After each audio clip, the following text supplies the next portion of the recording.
مرتبہ حضور صلی اللہ علیہ وسلم اپنے صحابہ اکرام کے ساتھ مسجد نبوی میں بیٹھے ہوئے تھے۔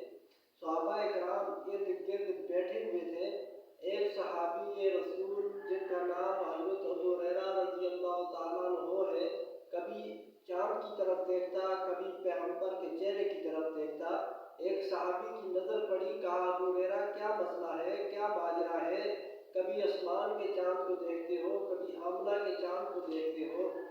تو ابو ہریرہ رضی اللہ تعالیٰ عنہ کہنے لگے کہ میں آمنہ کے چاند اور آسمان کے چاند کے درمیان کمپیئر کر رہا ہوں، مقابلہ کر رہا ہوں، موازنہ کر رہا ہوں۔ کہا ابو ہریرہ کس نتیجے پہ پہنچے؟ ابو ہریرہ رضی اللہ تعالیٰ عنہ کہنے لگے کہ جس کو کسی شاعر نے بڑے خوبصورت انداز میں بیان کیا ہے کہ میرے نبی کے چہرے کو چاند سے تشبیہ دینا بھی کیا انصاف ہے؟ چاند کے چہرے پہ ہیں چھائیاں، میرے مدنی کا چہرہ صاف ہے۔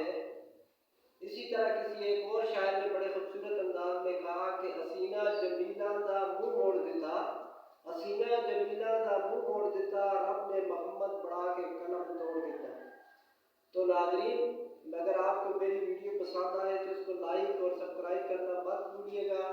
تب تک کے لیے اجازت چاہوں گا، ایک نئی ویڈیو کے ساتھ حاضر ہوں گے۔ رب راکھا۔